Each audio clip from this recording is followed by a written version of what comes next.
하나님께서 우리에게 주시는 말씀 신약성경 사도행전 1장 1절에서 28장 31절 말씀입니다. 한 주간 동안 우리가 본문을 잘 읽었습니다. 그래서 1장 1절에서부터 11절까지만 같이 나눠 읽도록 하겠습니다. 제가 1절, 여러분들이 2절 읽으셔서 11절 같이 읽겠습니다. 데오빌로여, 내가 먼저 쓴 글에는 무릇 예수께서 행하시며 가르치시기를 시작하심부터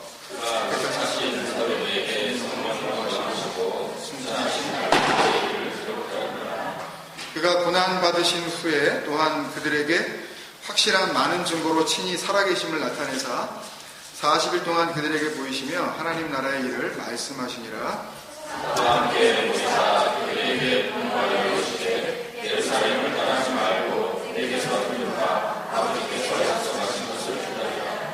요한은 물로 세례를 베풀었으나 너희는 몇 날이 못되어 성령으로 세례를 받으리라 하셨느니라. 그리고 너희에게 주께서 저에게 주께서 이스라엘 나라를 택하시니 이때이니까 하니 이르시되 때와 시기는 아버지께서 자기의 권한에 두셨으니 너희가 알 바 아니요 오직 성령이 너희에게 임하시면 너희가 권능을 받고 예루살렘과 유대와 사마리아와 끝까지 이르러 내 증인이 되리라 하시니라. 이 말씀을 마치시고 그들이 보는데 올려져 가시니 구름이 그를 가려 보이지 않게 하더라. 올라가실 때에 제자들이 자신의 목적을 보았는데 히노디고 두 사람이 그를 붙여 이르되 갈릴리 사람들아 어찌하여 서서 하늘을 쳐다보느냐.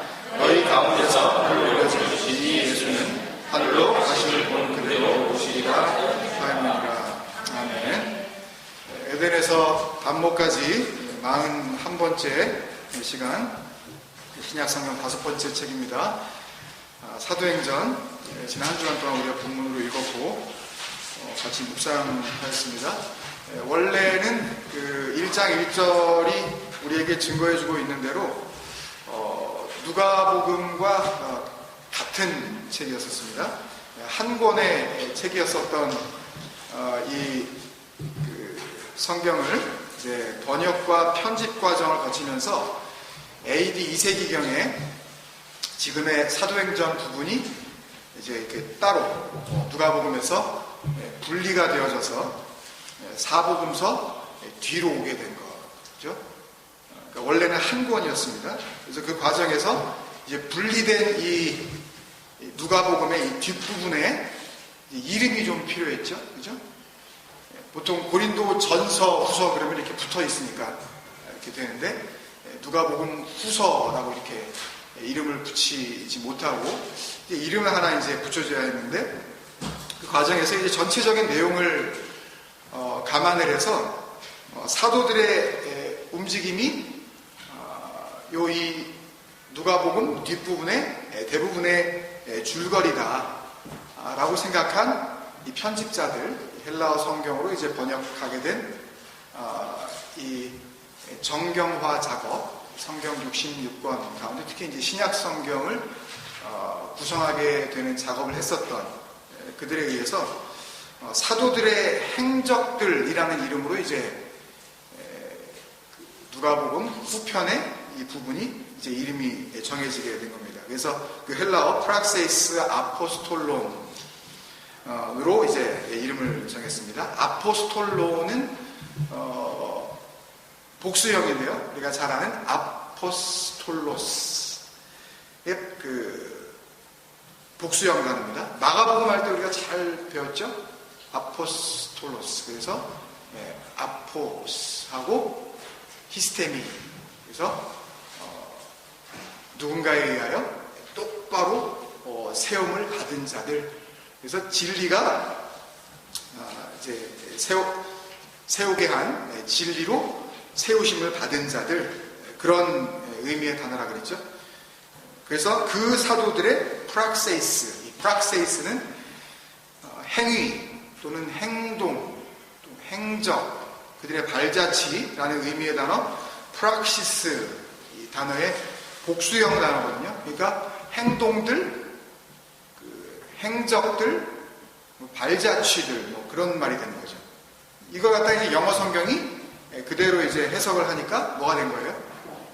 액츠가 된 거죠. 행동들. 이게 된 겁니다. 그래서 영어 성경은 또 무슨 이유인지는 모르겠는데 그 아포스톨론, 이 아포스톨로스, 이 사도들이라는 이름을 그냥 빼버리고 그냥 액츠라는 이제 희한한 이름을 이 성경에다 그냥 갖다 붙여버린 겁니다. 이렇게 프락세이스 아포스톨론, 뭐 헬라어 성경의 이름이 됐든 아니면 우리말 이름 사도행전이 됐든 아니면 영어 성경 액츠가 됐든 간에 책 이름이 이렇게 정해지고 편집이 되니까 한 가지 나타나게 된 현상이 있었어요. 그러니까 이 부분을 읽는 독자들이 액츠, 사도, 행전 이렇게 되다 보니까 그 사도들의 움직임, 그들의 행동들에 의해서 또 이런저런 모양으로 반응하게 되어지는 또 여러 모양의 사람들의 또 그 행동들에 이제 관심이 집중되기 시작했다는 겁니다. 그러니까 예를 들어서 예수님께서 승천하시고 나서 제자들이 뭘 했느냐, 그리고 성령이 충만해진 그 사도들은 그 다음에 어떻게 지내기 시작했느냐, 또 사울로 불려지던 그 바울 있지 않습니까? 다메섹 가는 길에 예수 그리스도를 이제 만나게 되어지죠. 누군지도 모르면서 일단은. 그래서 예수님께서 본인을 소개하시는 장면이 나오죠. 그리고 그 예수를 만난 그 바울은 뭘 했느냐, 어떻게 살아갔느냐, 이렇게 그들이 뭘 했는지에 더 관심이 집중이 되고 그 글을 읽는 우리들은 야, 어떻게 이 사람들은 이렇게까지 하고 살았지? 하면서 놀라기도 하고 한편으로는 그들의 신앙이나 그들의 능력이 부러워지기도 하면서 비교를 하게 되죠. 그러다 보니까 그들이 한 일들, 그러니까 뭐 기적이라든지 능력이라든지 또는 뭐 한 번 설교하면 3,000명이 막 돌아오네. 근데 우리는 뭐 100번 설교해도 뭐 이렇게 비교를 하게 되는 거죠. 그러니까 그런 일들에 대한 결과물로 드러난 게 뭐예요? 여기저기 뭐가 생기기 시작했다 그래요? 교회가 생겼다 그러잖아요. 그죠? 그러니까 그 교회라는 그 존재에 이 사도행전에서 우리가 그냥 겉모습으로 보여지는 그 교회라는 존재의 그 모든 기적과 능력과 그 설교에 의한 반응들에 의해 나타난 열매니까 그게 눈으로 보여지는. 그러니까 거기에 모든 의미를 부여하고 거기에 가치를 부여하는 데까지 이제 이르게 되었던 거죠. 그래서 사도행전을 이야기할 때 뭐라 그래요? 초대교회 이야기. 그렇죠? 초대교회 이야기. 뭐 여기에 반대하시는 분 없으시죠? 초대교회 이야기. 그죠? 그리고 영어로는 이제 Church Quickening History, 그래서요 교회 태동 역사. 교회가 막 시작되고 라고 하는 것은 제 얘기가 아니라 모든 신학자, 모든 설교자들이 다 이구동성으로 하는 이야기입니다. 그리고 우리도 어느 정도는 동의를 하고 있고, 제가 이렇게 이야기하니까 뭐 다른 뭐가 있나 이렇게 혹 지금 생각하실지 모르지만, 그래도 역시 우리는 사도행전을 읽으면서 그걸 발견하셨죠. 교회가 이렇게 시작이 되는구나. 그러니까 이 말은 적어도 사도행전, 즉 사도들이 뭔가 하기 시작하기 전에는, 사도들이 이렇게 움직이기 전에는 교회가 있었다는 거예요? 없었다는 거예요?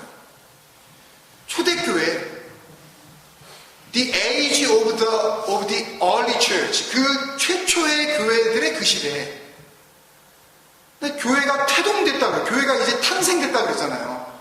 이렇게 교회가 생긴 거라고. 그죠? 그러니까 그러면 그 전에는 교회가 있었다는 거예요? 없었다는 거예요? 아직 안 태어났다는 얘기 아니에요. 교회에 없었다는 거잖아요. 전에도 말씀드린 적이 있지만 신약 성경에 교회라고 참 뜬금없이 번역한 이 말도 안 되는 이 단어 112번이 신약성경에 나오는데 전부 다 한결같이 100% 뭐예요? 예? 자신있게. 예? 100% 뭐예요? 주님 생각 빼고. 에클레시아. 이거 다 했는데 처음 듣는 것 같으세요? 에클레시아. 전부 그거예요.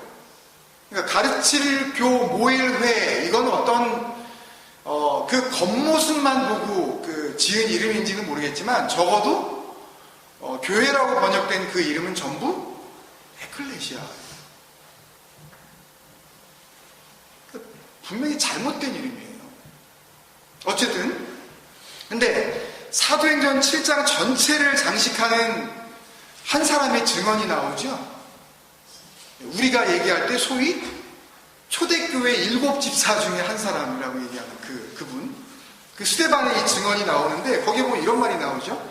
사도행전 7장 37절에 38절 보세요.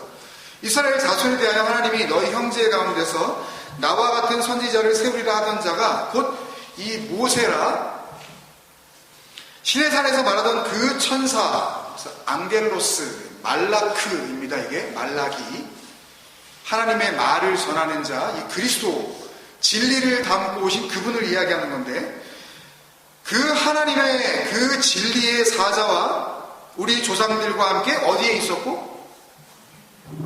광야? 교회에 있었고, 신약성경에 교회라는 이름이 112번 나오는데 그 교회는 전부 다 뭐에 대한 해석이라고요? 에클레시아에 대한 해석. 그러면 이것도 신약성경에 나오는 어쨌든 교회라는 단어 중에 112개 중에 하나거든요. 그러면 이 교회도 뭐겠어요? 에클레시아. 그러면 지금 모세 때 이야기를 하고 이스라엘 백성들이 애굽을 나와서 광야에 있었던 그 시절을 지금 증언하고 있는 이 스데반의 고백에 따르면 사도행전에서 지금 하는 이야기니까 그때도 뭐는 있었다. 교회 있었다니까. 출애굽 후에 광야를 지나는 이스라엘 백성들 이야기를 쭉 지금 이어 내려오고 있는 거 아닙니까, 여러분? 열왕기상에 보면 이때의 연대를 추측할 수 있는 기록이 나오는데요. 열왕기상 6장 1절에 보면 이런 기록이 나옵니다. 이스라엘 자손이 애굽 땅에서 나온 지 480년이요 솔로몬이 이스라엘 왕이 된 지 4년 15월 곧 둘째 달에 솔로몬이 여호와를 위하여 성전 건축하기를 시작하였더라. 근데 이 이스라엘 역사서에 보면 솔로몬이 왕위에 오른 그 해가 BC 962년으로 보고 있습니다. 근데 그 솔로몬이 왕위에 오른 지 몇 년? 4년이 지났고 그때가 이스라엘 백성들이 출애굽한 지 몇 년이 지났다 그래요? 480년이 지났다 그래요. 그러면 이 BC는 거슬러 올라가게 되는 거니까 주전 962년 더하기 4년 그거 더하기 480년 그러면 얼마가 돼요? 설교 듣기도 어려운데 이것도 더하라 그러면 굉장히 시험이에요.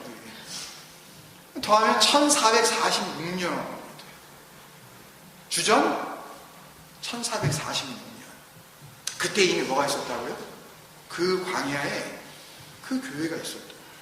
그 교회에 세워졌다 그러잖아요. 그 단어를 그대로 원문에 있는 걸 보면 이렇게 되어 있어요. 호 에클레시아 엔 호 에레모스.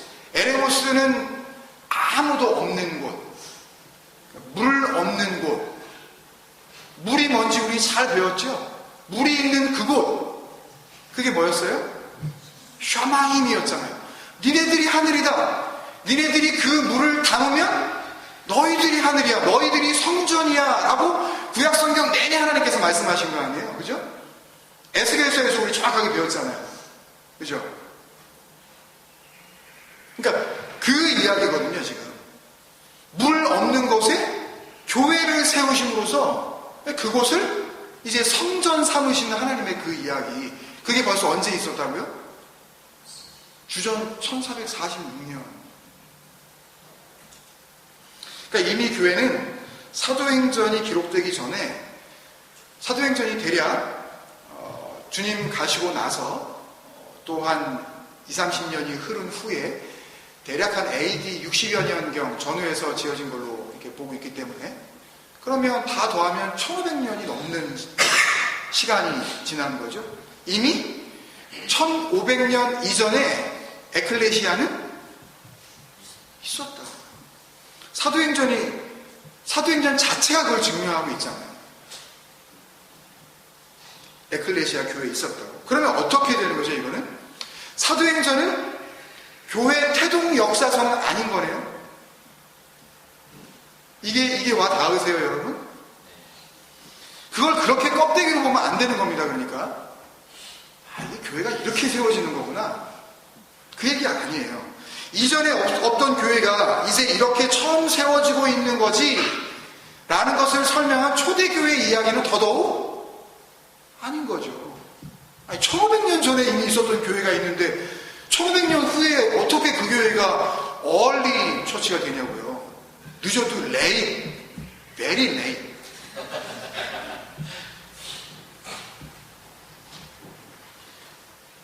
거기다가 사도들의 행전이라고 그러죠. 근데 이것도 또 설득력이 약합니다. 왜죠? 여러분들이 사도행전을 읽으셨으면 느끼셨겠지만 사도행전의 이 이야기 속에 사도들, 새로 뽑힌 누구죠? 마띠아까지 포함한 그 12명의 제자, 그들의 그 액트, 그들의 행동들, 그건 사실 거의 등장하지 않아요. 초반에 11명의 제자의 이름이 한 번 딱 거론됩니다.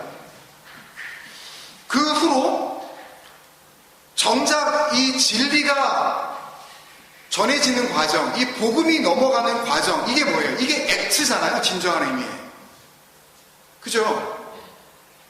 근데 거기에는 그들의 그 진정한 액트, 그 프락세이스, 그거는 좀처럼 나타나지 않는다고요. 베드로, 야고보, 요한 이 세 사람의 이름이 이제 가끔 나타나기는 하는데 그들이 예루살렘, 우리 본문에서도 읽었지만 주님께서는 예루살렘, 또 거기 넘어서 어디로? 네? 사마리아, 유대로, 그 다음에 어디로? 네, 땅끝, the end of the earth, 거기까지 이르라고 하시는 그 명령이 있는데 거기서 한 발짝도 나가지 않았다고요. 예루살렘에서. 예루살렘을 벗어나서 사도행전은 그 마지막의 장면을 로마로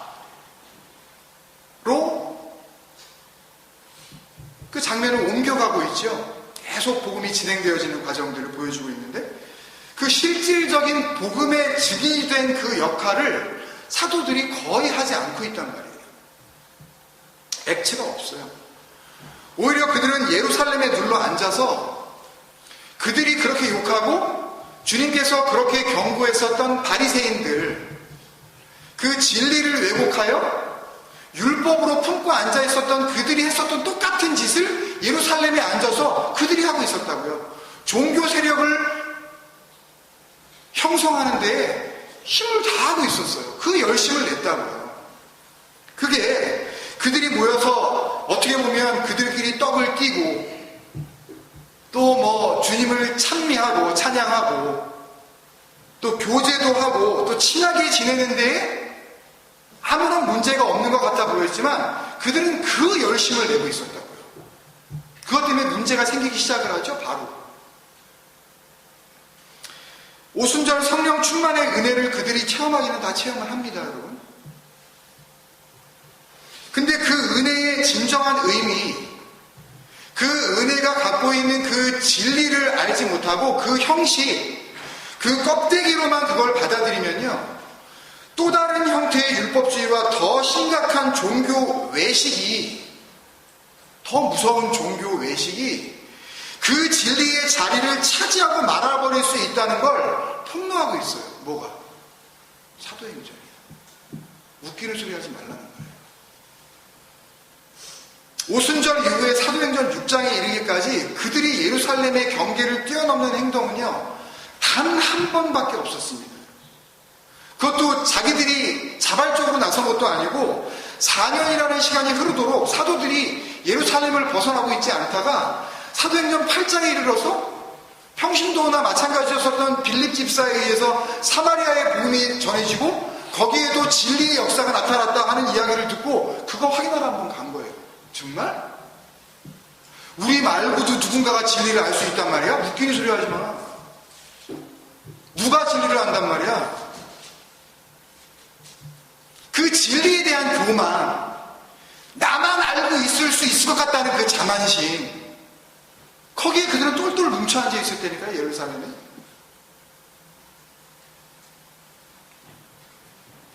사마리아가 어딥니까, 여러분? 버려진 것 같은 그런 땅 아닙니까? 피가 섞일 대로 섞여서 사실상 이방 족속하고 전혀 다를 바가 없는 정말 그런 더러워진 그런 족속들의 대명사가 사마리아인 아니었어요, 여러분? 그죠? 근데 거기에 진리가 전해질 수 있는 거야? 있을 수 없는 일들에 대한 확인차 한번 가본 거예요. 밀리 집사를 따라서. 그것도 12사도가 다 한번, 와, 그런 거야? 다 가본 것도 아니고 달랑 누구하고 누구만 가요? 베드로하고 요한만 가요. 갔다가 뭐 거기서 또 사역이나 오래 합니까? 그런 일이 정말 일어났었네? 금방 돌아와 버려요, 예루살렘.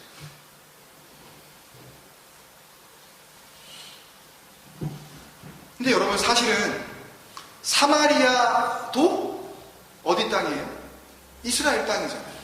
그게 뭐 이방입니까? 무슨 딴 나라이긴 해요. 사실 그 나라죠. 같은 땅.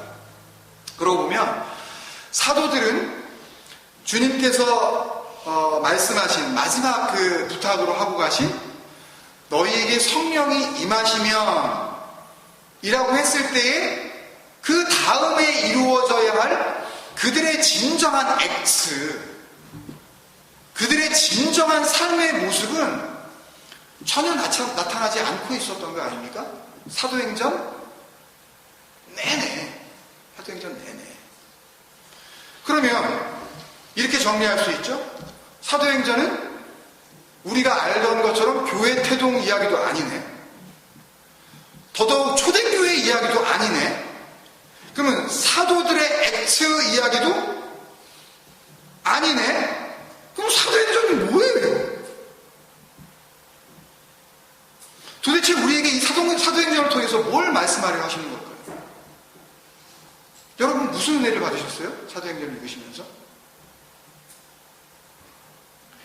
저는 그 단서를 2주 전에 야외배 때 우리가 나누었었던 그 누가복음의 말씀에서 같이 해답을 얻으려고 합니다.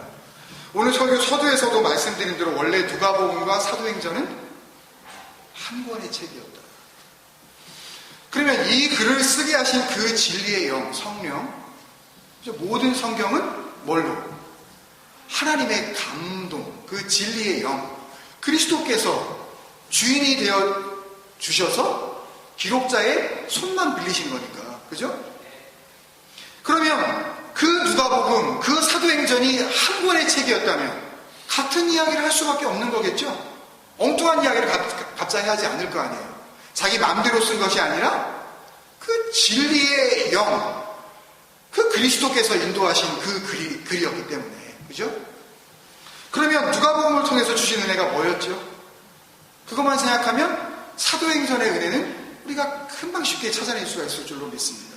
누가복음 2장 12절에 구유에 뉘어있던 아기, 그게 뭐였습니까?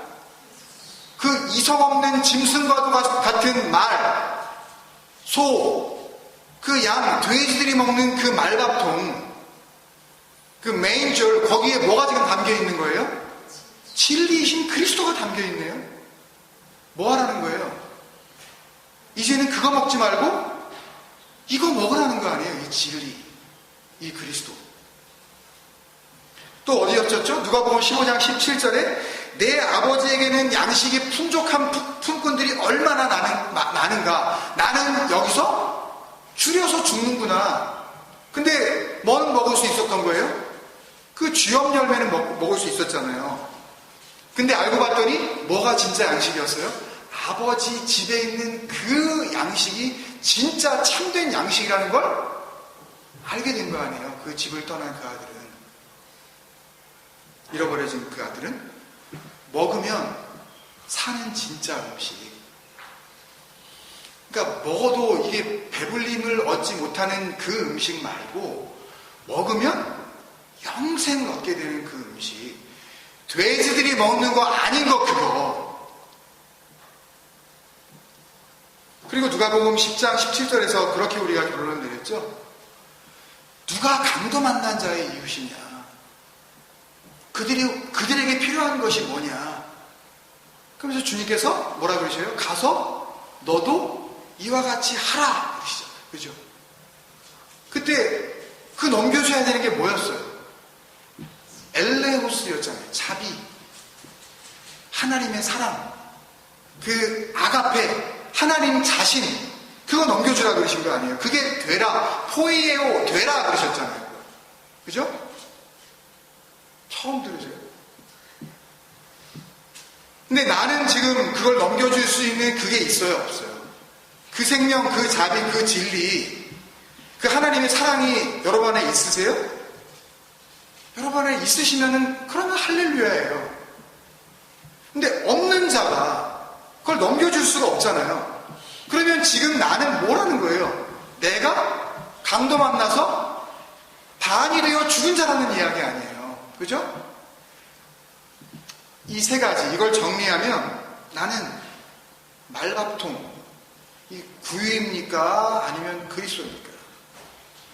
그러면 나는 아버지가 주는 그 양식, 그걸 지금 양식 삼아 먹고 있습니까? 아니면 돼지들이 먹는 그 주염 열매,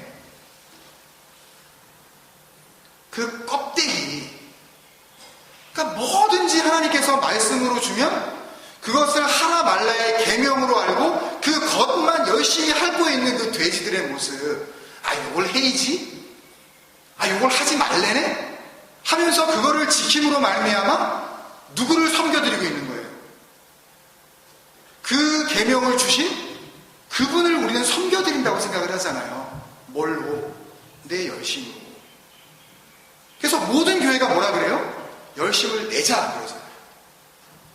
헌신하라 그러잖아요. 그죠?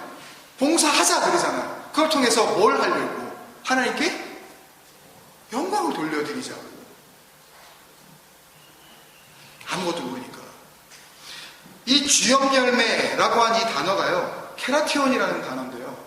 이 케라티온이라는 단어 자체가 가지고 있는 그 뜻이 허스크, 껍질이에요. 껍데기. 그걸 그냥 열심히 먹고 있는 거예요. 그거 먹으면 죽는 겁니다, 여러분. 껍질로 먹으면. 그 안에 있는 내용, 그 주신 진리가 무엇인지 그것을 알지 못하고 그 말씀을 받아 먹으면, 그걸 그냥 붙잡으면, 그 내용을 알지 못하고 그 겉껍데기로만 붙잡으면 그 껍데기와 함께 껍데기의 나라로 가는 거예요.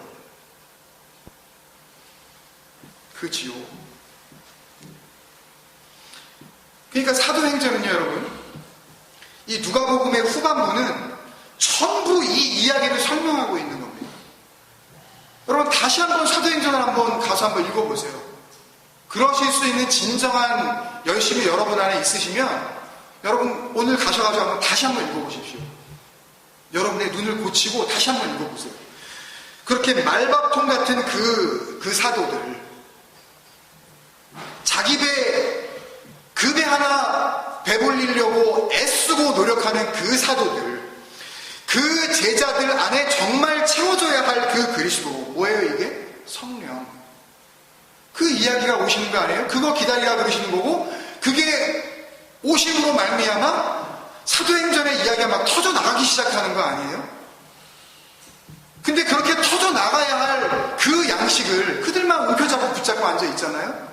그걸 계속 흘려줘야 되는데, 그걸 먹었으면, 그걸 먹고 살았으면 넘겨줄 줄 알아야 되는데, 자기들만 그것을 움켜쥐고 자기 배 하나 불린 거 하나 가지고 만족하고 그 자리에 그대로 머물고 있잖아요. 그러니까 이 사도들은 안 되겠다. 12명이 채워져 있었습니다, 여러분. 마띠아까지 다 뽑았어요. 그런데 엉뚱한 사도가 하나 세워질 수밖에 없었던 이유가 바로 거기에 있었던 것입니다. 말씀이 담고 있는 그 내용, 그 진리를 보지 못하고 그 껍데기, 케라티온, 주염 열매만 먹고 있는 이 돼지 같은 사도들에게 정말 그 아버지께서 넘겨주시고 싶은 그 아버지 집의 참된 양식, 그리고 다메섹 도상에서 자기의 가진 모든 것, 이렇게 열심으로 섬기면 하나님이 기뻐해 주시겠지 라고 하면서 열심을 냈었던 바로 그 열심, 그 모든 것을 예수 그리스도에게 빼앗겨버리고 거반 죽은 자가 되어있는 한 버림받은 자에게 임하는 그 엘레오스, 그리고 그 자비를 받은 자가 다시 뭐가 돼요? 그 자비가 되어 그 자비를 이곳저곳 다니면서 흘려주는 이야기. 이게 뭐예요? 사도행전. 이걸 한 단어로 우리가 알고 있습니다. 우리 비유 설교할 때 나눴는데 이 엘레오스를 이렇게 넘겨주는 거, 그게 뭐라 그랬죠? 엘레모스네. 구제. 오른손이 하는 거, 그 넥시오스, 그 바른 쪽에 있는 자들, 그러니까 옳은 것이 무엇인지 아는 자들, 그 오른손이 하는 것은 왼손, 아리스테로스, 그 반대편에 있는 것들이 모르게 구제해라 그러셨잖아요. 이것도 껍데기로 받으면 오른손이 하는 걸 왼손이 모르게 하라고? 이렇게 넙죽받고 그냥 뭔가 숨어서 구제를 열심히 하면 그것을 통하여 나는 하늘나라에 더 큰 상급 쌓는다 라고 하고 그 구제를 하는 것을 하나님께서 살인하는 거고, 간음하는 거고, 거짓 증거하는 거고, 그게 원수를 사랑하지 않는 거야 라고 말씀하신 거 아니에요, 여러분? 우리가 다 나눴잖아요.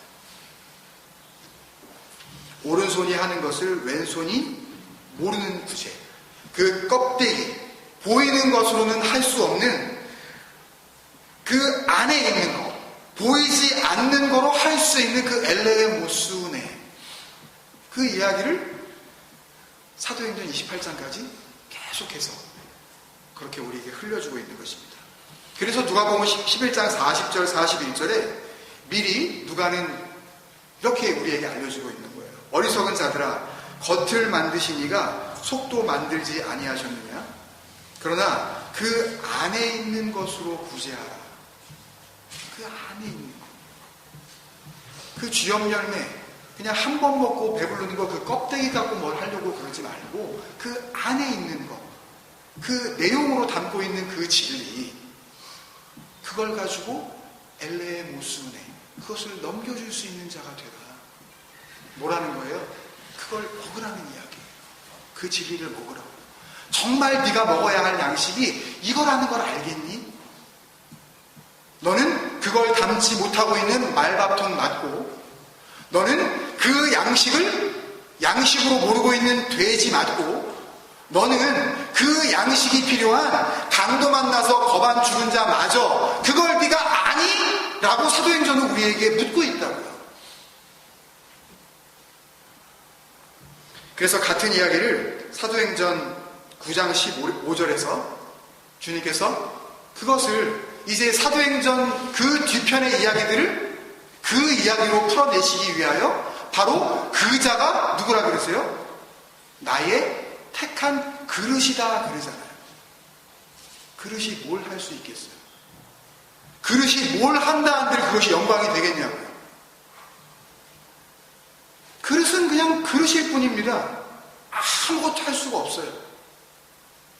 주인이 그냥 쓰는 대로 쓰여지는 거죠. 그래서 나중에 우리가 고린도 전후서를 보면 또 우리가 고백하는 것을 듣게 되겠지만 고린도서 4장 7절에 보면 이런 고백을 하게 되죠.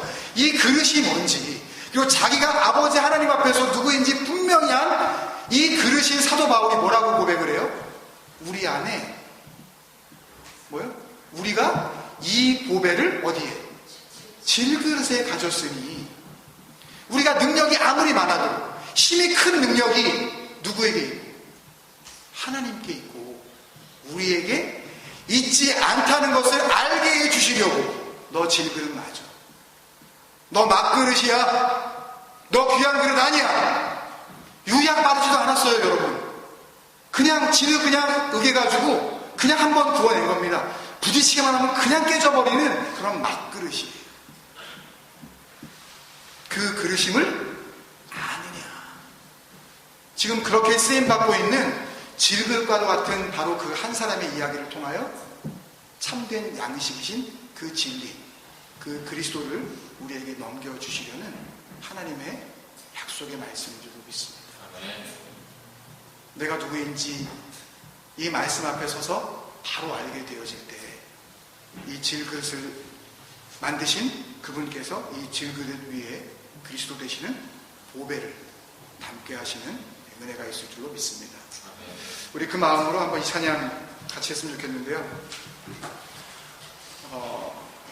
그렇게 생각하고 다시 이 찬양을 부르기 시작하니까 너무 감격스럽고 또 사도행전을 찬양으로 이렇게 잘 정리해주고 있는 것 같아서 마음이 너무나 뜨거워졌었습니다.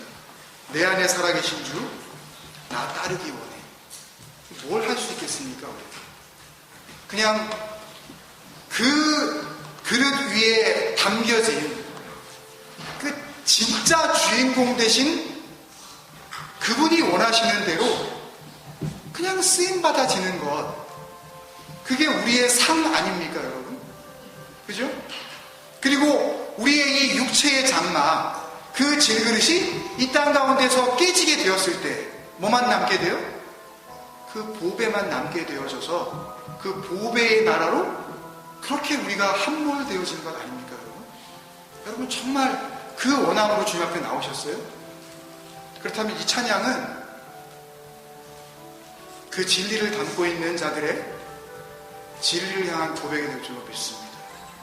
우리 한번 일어나셔서 한번 찬양하실 때 주여 내가 누구인지 알게 하시니 감사합니다. 그리고 내 안에 정말 뭘 담아주시려고 하는지 그것을 또 알게 하시니 감사합니다. 그 감격을 가지고 그렇게 살아갈 수 있도록 좀 인도하여 주옵소서. 우리 그런 마음으로 같이 찬양하기 원합니다. 내 안에 살아계신 주 나 따르기 원해. 그 음성 따라 살기를 나 간절히 원해. 헛된 것을 구하지 않으리. 더 이상 마음 주지 않으리. 주님만 항상 섬기며 그 영광 안에 살리. 주님만이 나의 구원, 주님만이 나의 전부, 주님만을 사랑해요.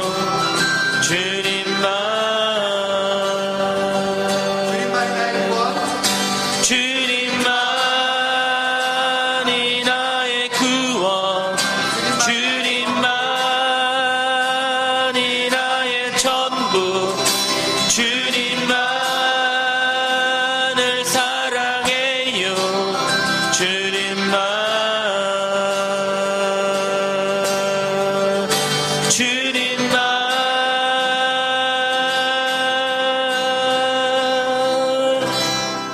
우리 한번 같이 기도하실 때 여러분들이 묵상하신 그 사도행전의 은혜들을 다시 한번 돌아보시면서 하나님 한 주간 동안 이렇게 우리들을 그 진리 안으로 또 인도하시려고 그렇게 우리를 또 준비시켜 주신 줄로 믿습니다.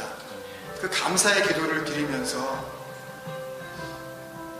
여러분 분명히 구원받은 자는 하나님께 사랑받은 자고요, 하나님을 사랑하는 자라고 우리 배우지 않았습니까?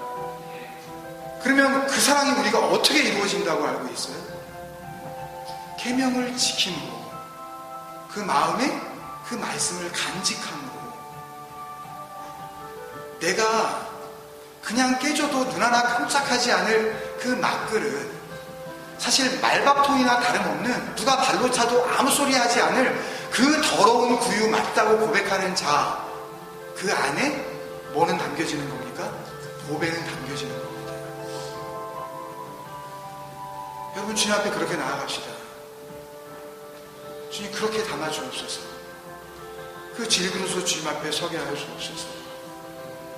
내 힘으로 주님을 섬겨드리려고 하지 말고 그 진리로 나를 섬기시는 아버지께 섬김을 받게 하여 주옵소서. 그런 마음으로 같이 기도하시면서 함께 나아가도록 하겠습니다. 살아계신 아버지 하나님 감사합니다.